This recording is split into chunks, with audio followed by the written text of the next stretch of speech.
लेकिन जो तरीका है, जिस तरीके से आरोप लगते हैं, जो तरीका है, उस तरीके को आप लगातार बीजेपी कहती कि अशोभनीय तरीका है, आप लोग शिष्टाचार का पालन नहीं करते। क्या ऐसे लोकतंत्र को पुनर्जीवित कर पाएगी आपकी पार्टी? कौन सा तरीका हमारा खराब है? कोई एक तरीका बताइए। क्या लोकतंत्र में संसद के में लोकतंत्र के मंदिर में सवाल पूछना अलोकतांत्रिक है? या लोकतंत्र के मंदिर में जब हमें बाहर निकाल दिया जाए धरने पे बैठना अलोकतांत्रिक है? या ये सवाल पूछना अलोकतांत्रिक है कि भाई सुरक्षा व्यवस्था में कहां चूक हुई, गृह मंत्री जवाब दें? या ये पूछना अलोकतांत्रिक है कि प्रधानमंत्री जवाब दें? उपराष्ट्रपति का मजाक उड़ाना, मिमिक्री करना, इसको कैसे देखती है कांग्रेस? क्योंकि राहुल गांधी भी वहां पर मौजूद थे जब उनकी मिमिक्री की जा रही थी। जो सवाल आपका और जो जवाब आपका हो वही हमें दे दीजिएगा, हम मान लेंगे। मिमिक्री करना कोई अपराध है? हाँ या ना बताइए। मिमिक्री करना कोई अपराध है? नहीं, अपराध तो नहीं है। एक बात। दूसरी चीज, मिमिक्री जवाहरलाल जी से लेकर के नरेंद्र मोदी जी तक किस प्रधानमंत्री की नहीं लेकिन हुई? जिस जगह पर मिमिक्री हुई, एक मिनट रुकिए सुरेंद्र जी, ना। हाँ, जिस जगह पे मिमिक्री हुई वो कौन सी जगह है? मिमिक्री करने के लिए क्या संविधान ने कोई जगह निर्धारित की है? कोई जगह बताइए आप कि जहां पे आप मिमिक्री कर सकते हैं।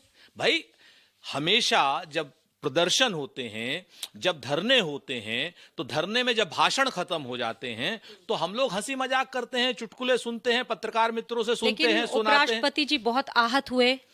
उपराष्ट्रपति जी तब आहत नहीं हुए जब देश की बेटियां, जो जाटों की बेटियां थी, जिन्होंने इतिहास में पहली बार लोकतंत्र में ओलंपिक के इतिहास में पहली बार जब पदक लेकर के आई, जो साक्षी मलिक थी, जब दिल्ली की पुलिस ने अमित शाह जी के अंडर में जो थी घसीट घसीट के उसको मारा था, तब आहत नहीं हुए थे उपराष्ट्रपति जी। उपराष्ट्रपति जी तब आहत नहीं हुए थे जब 752 किसानों की एक सरकारी तंत्र के द्वारा किसान आंदोलन में हत्या कर दी गई थी।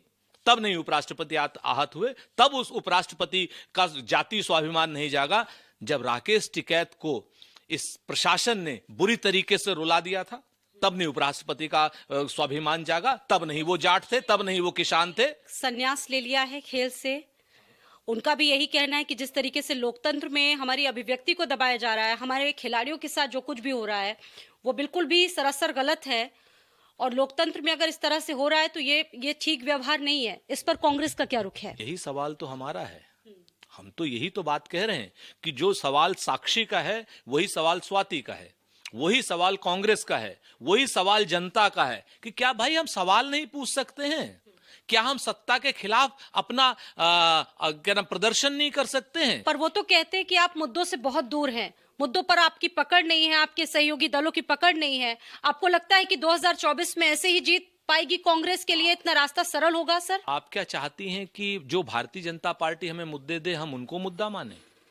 क्या भारतीय जनता पार्टी कह रही कि देश में सब चंगा है, देश में बेरोजगारी खत्म हो गई है, तो क्या हम मान ले बेरोजगारी खत्म हो गई? पूरी दुनिया में डंका बज रहा है कि बेरोजगारी सबसे ज्यादा है देश में। आज की डेट में अग्निवीर जैसी योजनाओं को आप मानते हैं कि भारतीय जनता पार्टी कहने से हम मान लें?